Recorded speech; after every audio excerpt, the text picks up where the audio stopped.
Frankenstein, Mary Shelley. Chapter 1. I am by birth a Genovese, and my family is one of the most distinguished of that republic. My ancestors have been for many years counselors and syndicates, and my father had filled several public situations with honor and reputation. He was respected by all who knew him for his integrity and indefatigable attention to public business. He passed his younger days perpetually occupied by the affairs of his country, and it was not until the decline of life that he thought of marrying and bestowing on the state sons who might carry his virtues and his name down to prosperity. As the circumstances of his marriage illustrate his character, I cannot refrain from relating them. One of his most intimate friends was a merchant who, from a flourishing state, fell through numerous mischances into poverty. This man, whose name was Buford, was of a proud and unbending disposition, and could not bear to live in poverty and oblivion in the same country where he had formerly been distinguished for his rank and magnificence. Having paid his debts, therefore, in the most honorable manner, he retreated with his daughter to the town of Lucerne, where he lived unknown in the wretchedness. My father loved Buford with the truest friendship, and was deeply grieved by his retreat in these unfortunate circumstances. He grieved also for the loss of his society, and resolved to seek him out and endeavor to persuade him to begin the world again through his credit and assistance. This is not going to go how I'm thinking it's going to go. I know that because she was born. But let's continue. Okay. Buford had taken effectual measures to conceal himself, and it was 10 months before my father discovered his abode. Overjoyed at this discovery, he hastened to the house, which was situated in a mean street near the red. I don't know how to pronounce that. Near the Reeves. But when entered, misery and despair alone welcomed him. Buford had saved but a very small sum of money from the wreck of his fortunes, but it was sufficient to provide him with sustenance for some months, and in the meantime he hoped to procure some respectable employment in the merchant's house. The interval was consequently spent in inaction. His grief only became more deep and rankling. When he had a leisure for reflection, and at length it took so fast hold of his mind that at the end of 3 months he lay on the bed of sickness, incapable of any exertion. His daughter attended with him the greatest tenderness, but she saw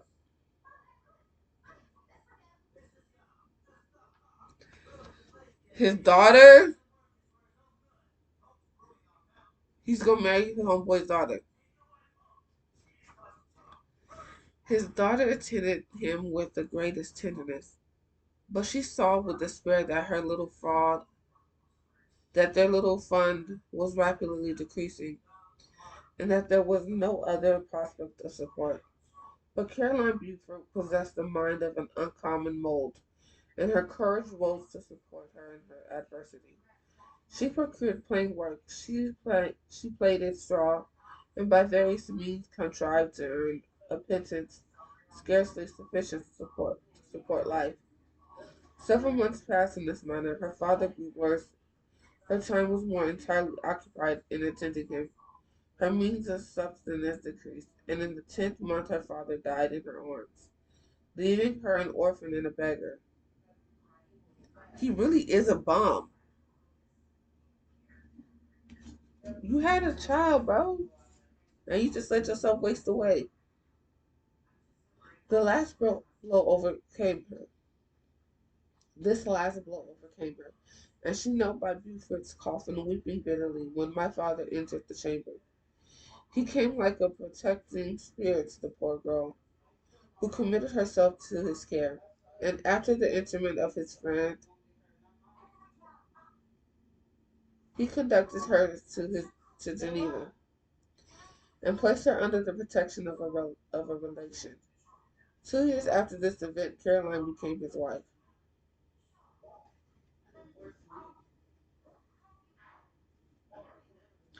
When my father became a husband and a parent, he found his time to be so occupied by the duties of his new situation that he relinquished many of his public employments and devoted himself to the education of his children.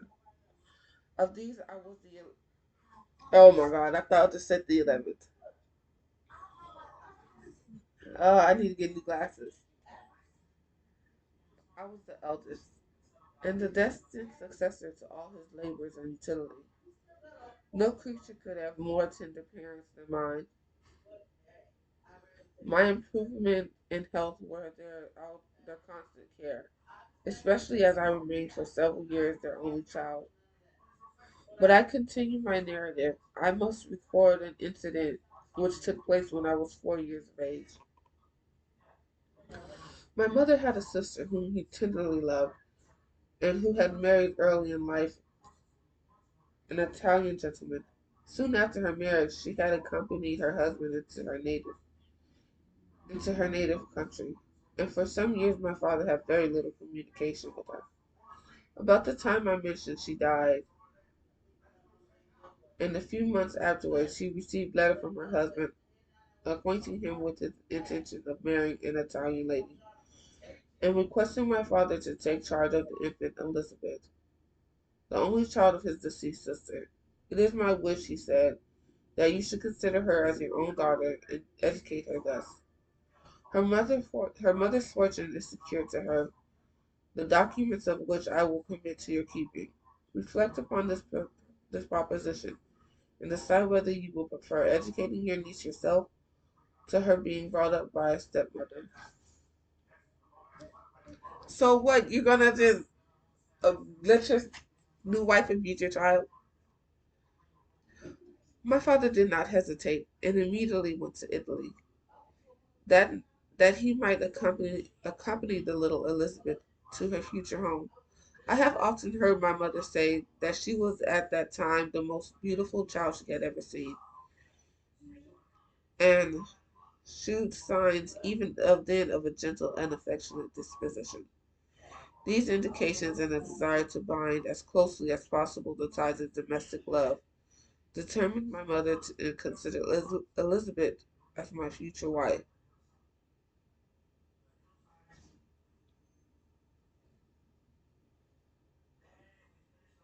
a design which she never found a reason to repent. From this time, Elizabeth Levanisa became my playfellow, and as we grew older, my friend. She was docile and good-tempered, yet gay and playful as a summer insect. Although she was lively and animated, her feelings were strong and deep, and her disposition uncommonly affectionate. No one can better enjoy liberty, yet no one could submit with more grace than she did to constraint and caprice. Her imagination was luxuriant, and yet her capability of application was great. Her person was the image of her mind. Her hazel eyes, although as lively as a bird's, possessed an attractive softness. Her figure was light and airy, and though capable of enduring great fatigue, she appeared to be the most fragile creature in the world. This is how they be describing the main character in a lot of fantasy novels. She was thin like a waif, but she could lift a refrigerator with one hand. Oh, I'm sorry, a boulder with one hand. Well, I admired her understanding and fancy. I love to tend to I love to tend on her, as I should on a favorite animal. And I never saw so much grace both of person and mind united, so little pretension. Everyone adored Elizabeth, If the servants had any request to make, it was always through her intercession. It was always through her intercession. We were strangers to any species of disunion and dispute, for although there was a great dismultitude in our characters, there was a harmony that in every dismultitude. Oh, damn. Uh, this is the American education system, and I don't just be talking a lot.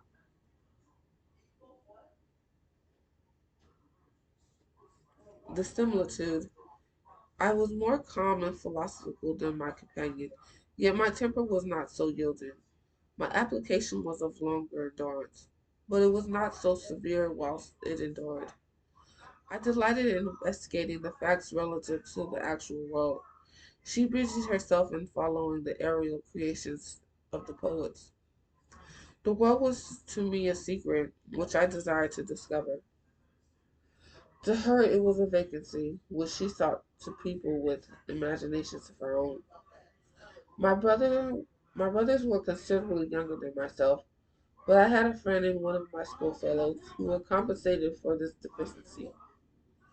Henry Clerval was the son of a merchant in Geneva, an intimate friend of my father.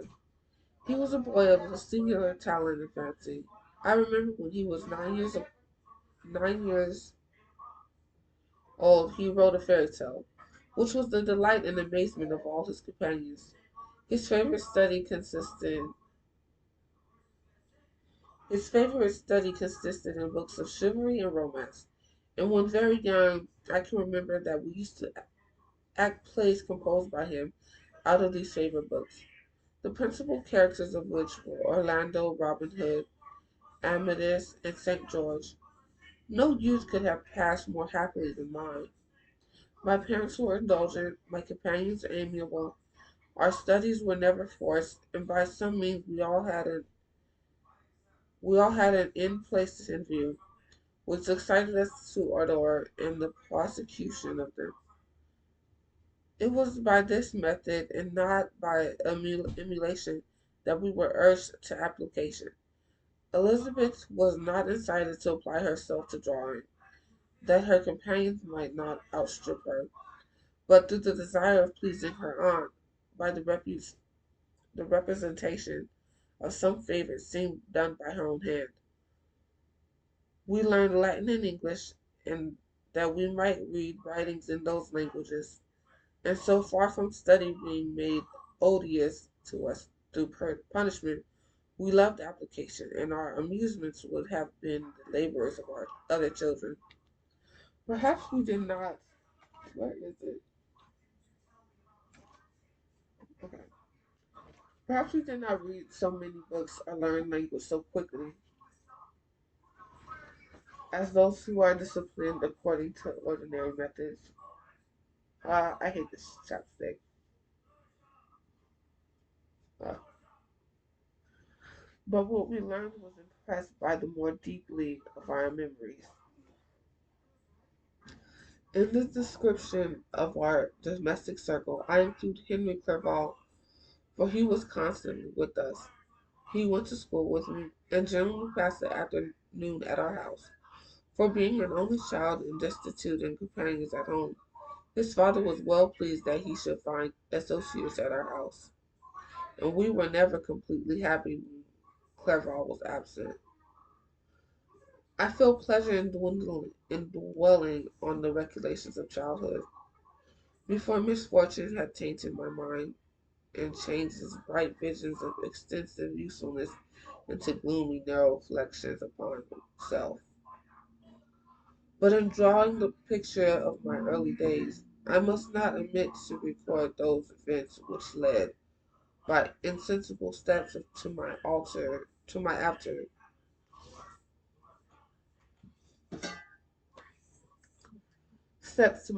tale of misery.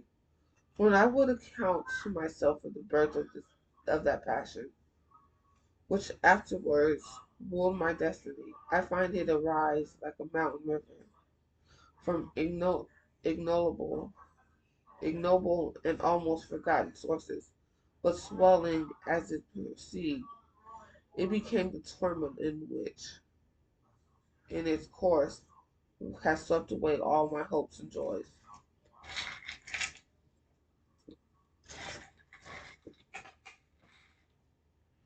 Sorry if y'all getting a little ASMR. Natural philosophy and its genius that has regulated my fate. I desire, therefore, in this narration to state that those facts which led to my predilection for that science. When I was 13 years of age, we all went on a party of pleasure to the baths near Donna. The inclemency of the weather obliged us to remain a day confined to the inn. In this house I chanced to find a volume of the works of Cornelius Agrippa. I opened it with apathy, and the theory which he attempts to demonstrate and the wonderful facts in which he relates soon changed this feeling into enthusiasm. A new light seemed to be dawning upon my mind, and bounding with joy, I communicated my discovery to my father. I cannot help remarking here the many opportunities instructors possess of directing the attention of their pupils to useful knowledge, which they utterly neglect. My father looked carelessly at the title page of my book and said, "Ah, Cornelius Agrippa, my dear Victor, do not waste your time upon this. It is sad trash." If instead of this remark my father had taken pains to explain to me that the principles of Agrippa had been entirely exploded, and that a modern system of science had been introduced, which possessed much greater powers than the ancient, because the powers of the latter were chimerical, while those of the former were real and practical.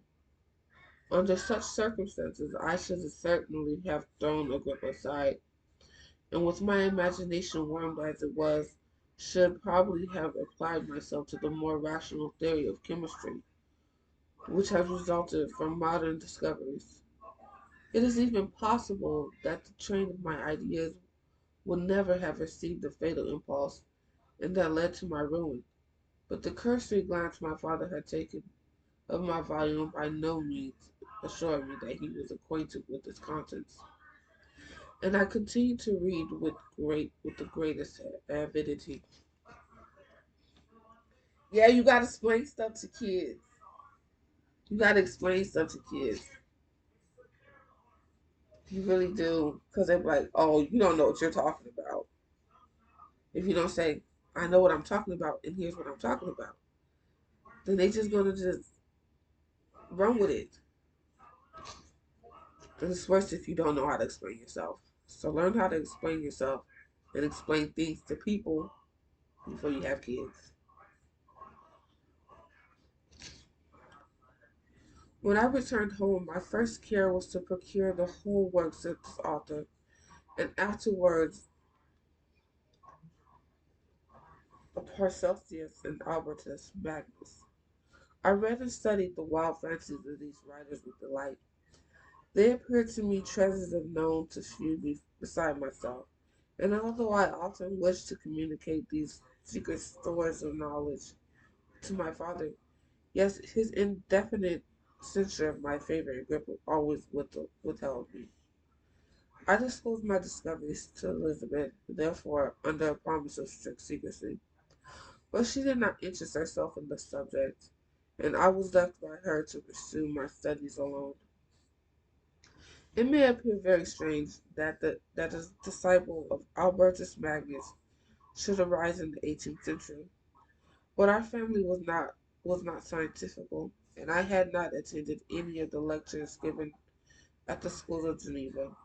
My dreams were therefore undisturbed by reality, and I entered with the greatest diligence into the search of the philosopher's stone and the elixir of life. But the latter obtained my most undivided attention.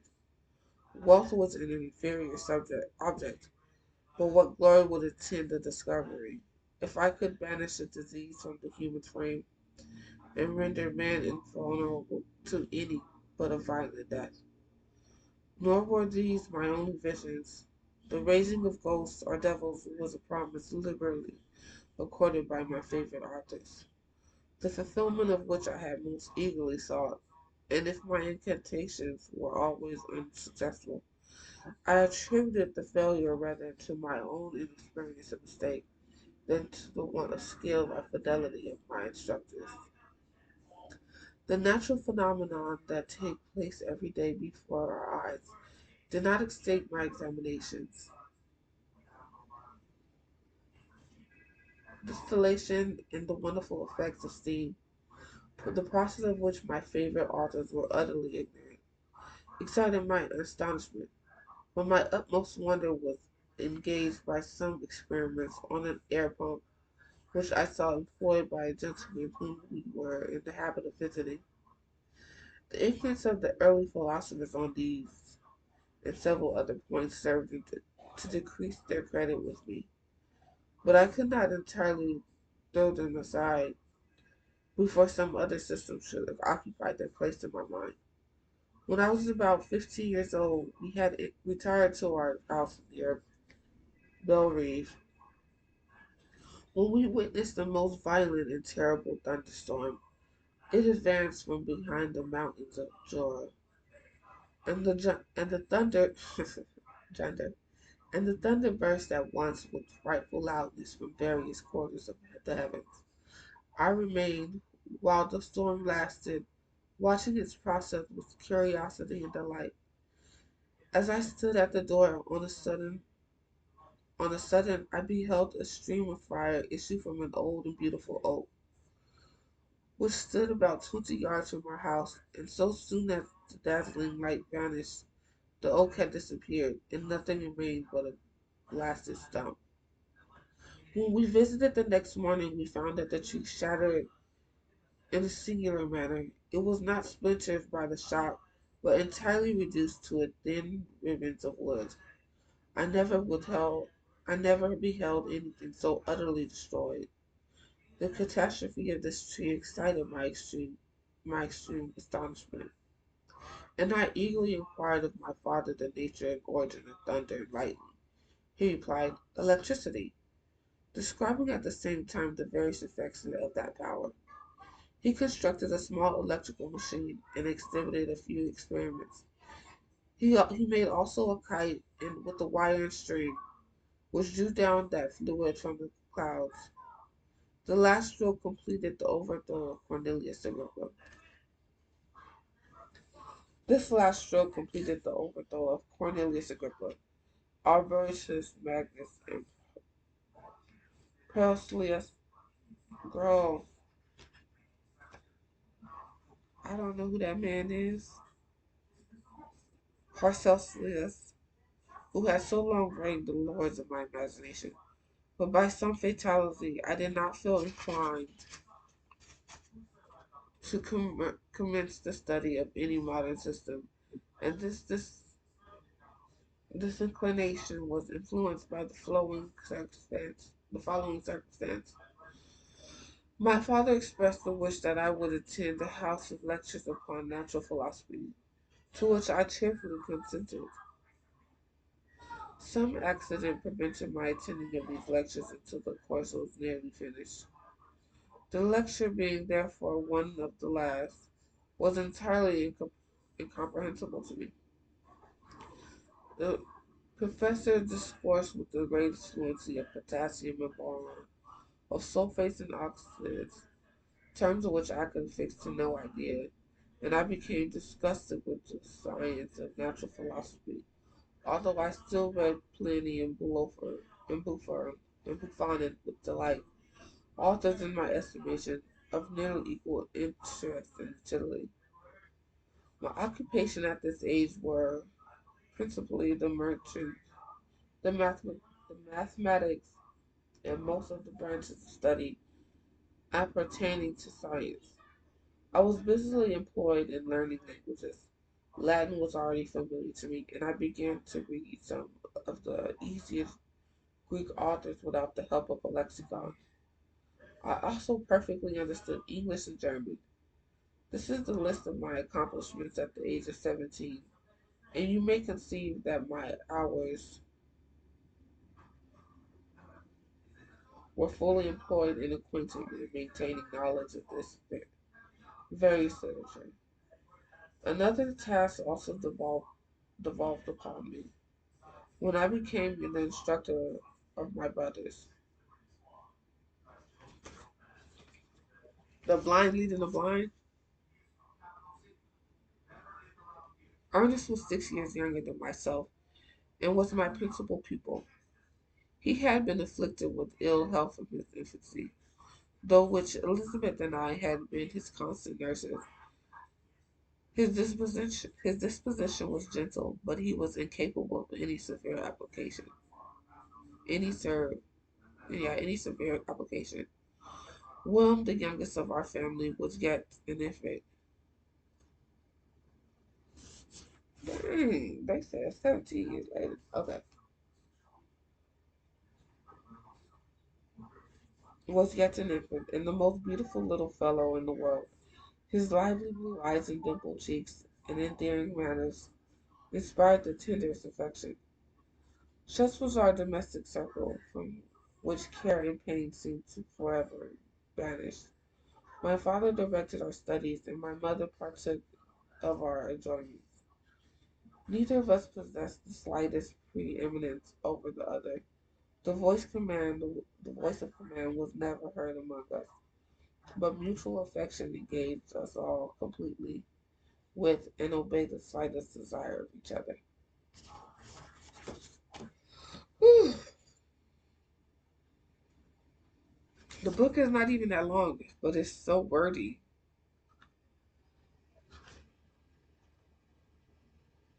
Uh, I don't know. I do really like it.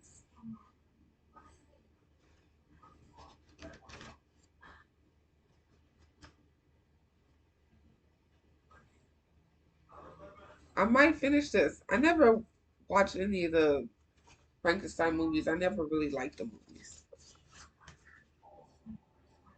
But thanks for watching. Like and subscribe. And follow the link if you want to buy it or rent it from